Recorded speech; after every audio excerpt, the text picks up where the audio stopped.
तो ये जीवन हम सब के लिए बहुत अनमोल है। ये फिर मिलेगा या नहीं मिलेगा, इसमें बड़ा संशय है। कोई जानता है नहीं, इस बार मिला है तो अगली बार मिलेगा कि नहीं, और इस बार भी मिला है तो कितने देर के लिए मिला है। इसलिए किसको कब चले जाना पड़े, किसी का कोई टाइम फिक्स है नहीं। स्वामी विवेकानंद जी 32 साल की उम्र में चले गए, भगत सिंह 23 साल की उम्र में चले गए। जब ऐसे महान महान लोग इतनी कम उम्र में चले गए तो फिर हम लोग भी कभी भी जा सकते हैं। ये जीवन मिला है तो इन 4 सूत्रों को अपने जीवन में साथियों उतारें। पहला है समझदारी। जीवन में समझदारी यदि आ जाए तो व्यक्ति के जीवन की सारी समस्याएं समाप्त हो जाती हैं। समझदारी है क्या? समझदारी उसको कहते हैं, यदि एक वाक्य में इसकी परिभाषा दी जाए, सही गलत की पहचान करने के पश्चात सही को धारण करना और गलत को निकाल बाहर करना, इसको समझदारी कहते हैं। फिर से सुन लेना, समझदारी किसको कहते हैं? सही गलत की पहचान करने के पश्चात सही को धारण कर लेना और गलत चीजों को त्याग देना, इसको समझदारी कहते हैं। ये समझदारी नहीं है कि हमने सिर्फ सही गलत को पहचान भर लिया। पहचानने को तो कोई भी पहचान ले, है ना? तो पहचानने को कोई भी पहचान ले, पर समझदार उसे कहते हैं जो सही चीजों को शिरोधार्य कर ले, जो सही चीजों को अपने भीतर उतार ले, उसको समझदार कहते हैं। हर व्यक्ति ये जानता है कि क्रोध करना बुरी बात है। हर व्यक्ति ये जानता है कि चिल्लाना बुरी बात है।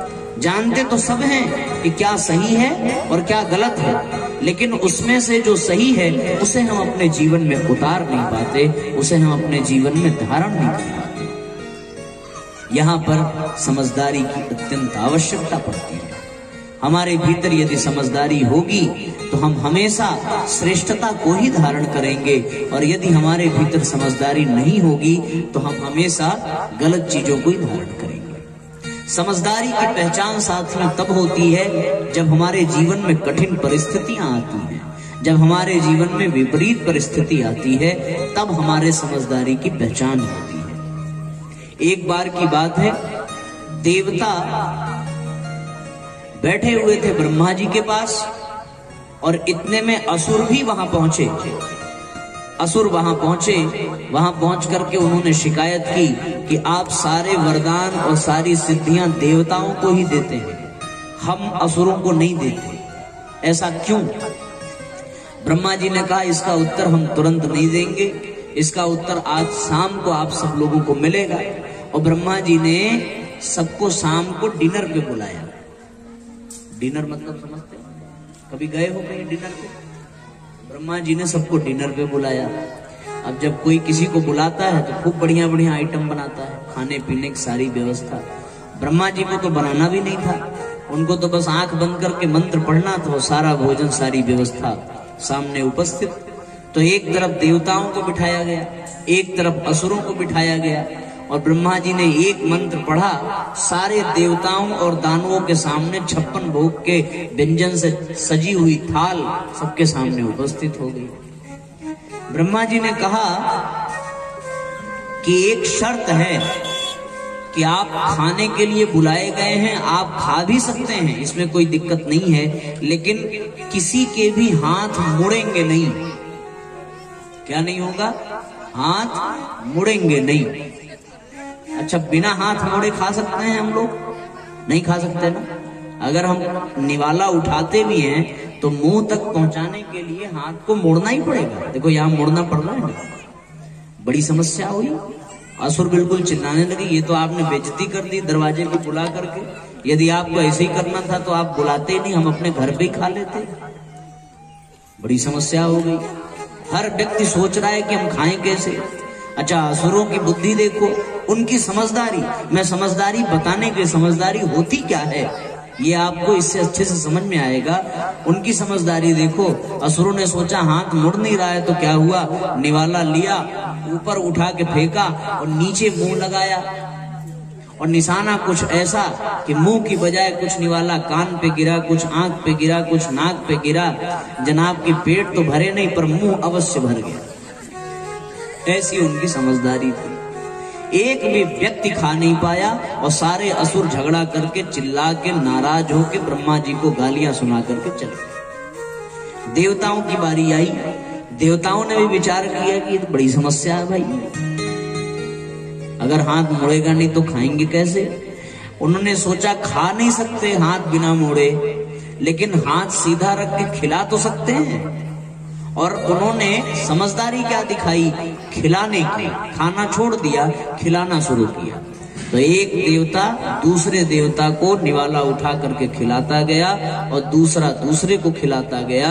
ऐसा करते करते करते करते सबके पेट भर गए। ब्रह्मा जी ने असुरों से बुला करके कहा कि तुम्हें अनुदान वरदान इसीलिए नहीं मिलता क्योंकि तुम्हारे भीतर समझदारी नहीं है।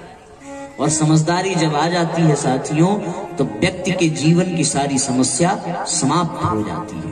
और जिसके जीवन में समझदारी नहीं होती, उसके जीवन में छोटी छोटी बातें बहुत बड़ी समस्या बन जाती है। अब ये भोजन न कर पाना, ये तो बहुत बड़ी समस्या थी। इंसान तो पागल हो जाए कि आज से अगर हमारा हाथ ही नहीं मुड़ेगा तो फिर हम क्या करेंगे। लेकिन देवताओं के पास समझदारी थी, तो उनके लिए ये समस्या एकदम छोटी सी हो गई, एकदम छोटी सी। समझदारी का जीवन में होना बहुत आवश्यक है। समझदारी के लिए साथियों हमें अपने अभिभावक के पास बैठना चाहिए, हमें अपने बड़े बुजुर्गों के पास बैठना चाहिए, उनसे युक्ति लेनी चाहिए, उनसे सीखना चाहिए, उनके अनुभवों को अपने जीवन में उतारना चाहिए। बुजुर्गों की मैं आपको घटना बताऊं, कुछ बुजुर्ग यहाँ पर बैठे भी हैं, कुछ बाबूजी हमारे। एक व्यक्ति का विवाह हुआ, उसके ससुराल वालों ने कहा कि हम शादी में बारात तभी आने देंगे जब कोई भी बुजुर्ग नहीं आएगा। बारात चलने को तैयार हुई, याद आ गया कि बुजुर्गों को नहीं जाना है। इतने में बच्चे का नाना आया और नाना ने क्या कहा, नाना हम तो चलेंगे ही चलेंगे, हमारे नाती का ब्याह हम न जाए, कैसे हो सकता है। नाना ने जिद कर ली और बच्चे कहें बुजुर्गों को तो जाना नहीं है, नहीं तो बारात के स्वागत नहीं होगा। बारात चली, नाना को लोगों ने ढाले वाली गाड़ी में जहां सामान रखा जाता है उसमें छुपा करके ले गए कि किसी को पता न चले। अब देखो समझदारी होती क्या है, बस मैं ये बताना चाहता हूं। उनको लोग लेकर के गए और जो बारातियों का स्वागत कर रहे थे वो भी कम चालाक नहीं थे। उनने कहा कि हम एक ही शर्त पे विवाह करेंगे। बोले क्या? बोले ये जो बगल वाली नदी बह रही है इसमें पानी की जगह तुम दूध बहा दो, तभी शादी होगी। और फिर वो घराती जो थे वो आपस में मुस्कुराने लगे, अब पता चलेगा कोई बुजुर्ग आया है कि नहीं आया है। सारे बाराती एकदम निराश हो। अच्छा बताओ ये संभव है कि पानी निकाल करके उसमें दूध बहाया जाए? लेकिन समझदारी क्या होती है ये समझना। सब परेशान हो गए, तो पानी निकलेगा कैसे और दूध भरेगा कैसे और इतना दूध आएगा कैसे, सब मिला के अब तो ये शादी हो नहीं सकती। सारे लोग त्रस्त हो गए।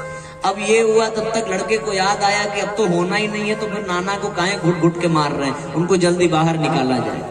नाना जी को बाहर निकाला गया, खांसते छींकते बेचारे सांस लेते हुए गाड़ी से नीचे उतरे, हाँफते हुए बोले बड़ी देर लगा दी तुम लोगों ने, ऐसे थोड़ी होता है, हमारी जान चली जाती। लड़का बेचारा उदास, नाना अब तो शादी होगी नहीं। बोले क्यों, क्या हो गया? बोले इन्होंने कहा है कि पानी की जगह दूध बहा दो। नाना ने कहा अरे इतनी सी बात, बस इतनी सी बात के लिए कहीं शादियां फिरती हैं, इसे तो हम अभी चुटकी में हल कर देंगे। सबने सोचा ही नाना के पास कहां से अकल आ गई। और फिर उसके बाद पूछा क्या करना है? बोले वो घरातियों को बुला करके ले आओ। बुलाया गया, उनने कहा देखा समस्या आई तो बुजुर्गों की याद आई, बुजुर्ग इसका मतलब ये लेकर के आया है कि शादी तो वैसे ही नहीं होगी, पर नाना जी आपने बुलाया किस लिए? नाना ने कहा कि हमने दूध का इंतजाम कर लिया है, जितना दूध नदी में बहाना है हमने दूध का इंतजाम कर दिया है, तुम पानी निकाल दो हम दूध बहा देंगे। तुम क्या करो, नदी में से पानी निकाल दो, हम दूध बहा देंगे, और अगर पानी तुम नहीं निकाले तो हम जबरदस्ती तुम्हारी लड़की ले जाएंगे, तुम कुछ बोल भी नहीं पाओगे, क्योंकि हमारा दूध तैयार रखा है, बस तुम्हें पानी हटाना है नदी में से, और जहां हटा पानी तहां हम दूध बहाए। ऐसा कहा ही था कि सारे लोग नतमस्तक हो गए। उस दिन समझ में आया कि समझदारी क्या होती है। तो समझदारी साथियों बड़े बुजुर्गों के यहाँ ही हमें सीखने को मिलती है। समझदारी सीखने हमारे भीतर आ जाए। समझदारी कैसे आएगी? ऐसे ही आएगी जो समझदार हैं हम उनके साथ रहें। समझदारी को आध्यात्मिक भाषा में विवेक कहा जाता है। विवेक का अर्थ है सही और गलत की पहचान करना, और जो सही हो उसे अपने जीवन में धारण करना। हम जान तो जाते हैं कि क्या गलत है, हम जान तो जाते हैं कि क्या सही है, पर उस सही को हम अपना नहीं पाते हैं, अपने जीवन में धारण नहीं कर पाते, उसे अपनी आदत नहीं बना पाते। हम कल आदत पर चर्चा कर रहे थे कि हमें अपनी आदतें बदलनी पड़ेंगी, तो उसके लिए जीवन में समझदारी होनी चाहिए। और समझदारी जब आ जाती है तो हमें अच्छी आदतों को स्वीकार करना पड़ता है। और अच्छी आदतों को स्वीकार करने के लिए साथियों हमें क्या करना पड़ेगा? कल भी कहा था, निरंतर अभ्यास करने से हमारे भीतर धीरे धीरे अच्छी आदतों का विकास होने लगता है। आपने गायत्री माता का चित्र देखा होगा। गायत्री माता की कौन सी सवारी है? गायत्री माता हंस पर विद्यमान है। अब ये बताओ, संभव है क्या? हंस पर अगर आप बैठो तो हंस का तो पिलुद्दा निकल जाएगा। और फिर गायत्री माता इतनी भारी भरकम शरीर लेकर के कोई हंस पे बैठे तो हंस बचेगा क्या?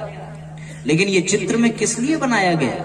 ये संकेत करने के लिए बनाया गया, ये प्रतीक बताने के लिए बनाया गया कि ये हंस जो है ये समझदारी का ही प्रतीक है, ये विवेक का ही प्रतीक है। हंस के बारे में एक कहावत है कि दूध और पानी को मिला करके दिया जाए तो दूध पी जाता है और पानी छोड़ देता है। इसका अर्थ यही है कि जो सार है, जो सही है, जो उचित है, उसको धारण करने की, और जो बेकार है, जो निस्सार है, उसको छोड़ देने की प्रवृत्ति जिसके भीतर हो जाए वो व्यक्ति हंस बन जाता है। और जैसे ही वो हंस बनता है उसके ऊपर माँ गायत्री विद्यमान हो जाती है और माँ गायत्री की कृपा उसके जीवन में बरसने लगती है। मित्रों, समझदारी का ये लाभ है। व्यक्ति के जीवन में समझदारी होनी चाहिए। अभी कुछ दिन पहले हमारे व्हाट्सएप पर एक मैसेज आया, एक आदमी की समझदारी देखो। अब समझदारी से ही सारी बातें याद आ रही हैं। एक आदमी की समझदारी देखो, वो किस तरीके से अपना व्यापार चला रहा था। एक ही आवाज दे रहा था, 400 रुपए में जीवन भर बैठ के खाएं, 400 रुपए में जीवन भर बैठ के खाएं। एक आदमी अंदर बैठा था बिल्कुल बेरोजगार, बोला ये ऐसा कौन सा धंधा आ गया, 400 रुपए में पूरा जीवन भर बैठ के खाएं। तुरंत डांक करके बाहर आया 400 रुपए लेकर के, और उस व्यक्ति ने 400 रुपए लिया और उसको एक कुर्सी पकड़ा दी। बोले हमें कुर्सी बेचनी थी, अब तुम जीवन भर बैठ के खाओ इस पे। ये क्या है? ये समझदारी? तो अर्थ कहने का ये है साथियों, समझदारी। ये तो हमने हंसने के लिए आपको बताया, पर वास्तविकता ये है कि हम अपने विवेक को जागृत करें। अब ये होगा कैसे? ये तो जान लिया कि समझदारी आवश्यक है, पर समझदारी जीवन में आएगी कैसे?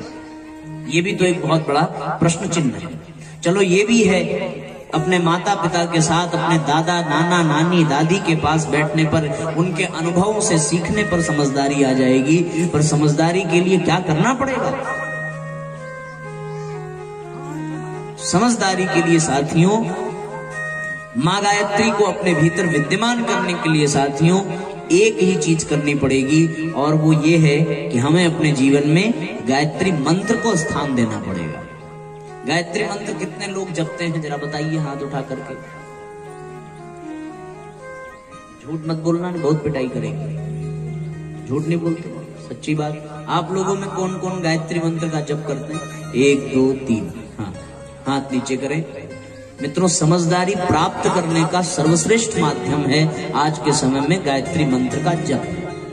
गायत्री मंत्र के जप से ही हमें समझदारी प्राप्त हो सकती है। गायत्री मंत्र प्रज्ञा को जागृत करने का मंत्र है, विवेक को जागृत करने का मंत्र है, सद्बुद्धि को प्राप्त कराने वाला मंत्र है गायत्री मंत्र। जिसके जीवन में गायत्री मंत्र आ जाए उसका जीवन धन्य हो जाता है। सद्बुद्धि दिलाने वाला ये मंत्र है। समझदारी सद्बुद्धि से ही आएगी, और सद्बुद्धि हमें गायत्री मंत्र से प्राप्त होती है। क्यों? क्योंकि सद्बुद्धि की देवी माँ गायत्री है। धन की देवी कौन है? लक्ष्मी जी हैं। लक्ष्मी का मंत्र पढ़ो, धन प्राप्त होगा, ऐसा मानते हैं। होता है कि नहीं होता हम नहीं जानते, पर सुना तो यही है कि धन की प्राप्ति के लिए लक्ष्मी की पूजा करो। आज तक हमने किसी भी मुसलमान भाई या ईसाई धर्म वाले भाइयों को लक्ष्मी की पूजा करते देखा नहीं, पर वो सब के सब अमीर ही है।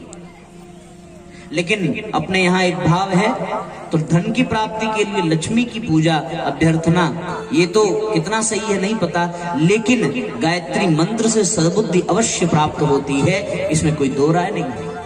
ऐसे आज अनेकों उदाहरण हैं साथियों, जिन्होंने गायत्री मंत्र को अपने जीवन में स्थान दिया है, उनके जीवन में समझदारी बरसती चली गई है, उनके जीवन में विवेक जागृत होता चला गया है। अब गायत्री मंत्र की विस्तृत चर्चा आज सायंकालीन सत्र में हम उसकी करेंगे, पर आप इसको ध्यान में रखना कि समझदारी कहां से आती है, गायत्री मंत्र के जप से आती है। तो जितने लोग इस समय हैं वो शाम वाले सत्र में तो रहेंगे ही रहेंगे, है ना। शाम को और लोग आ जाएंगे तो फिर गायत्री मंत्र के बारे में विस्तार से बताएंगे। तो ये हो गई समझदारी की बात। समझदारी सबको अच्छे से समझ में आ गया, क्या है समझदारी, है ना। अपने जीवन में सही चीज को धारण कर देने की क्षमता विकसित हो जाए, समझदारी।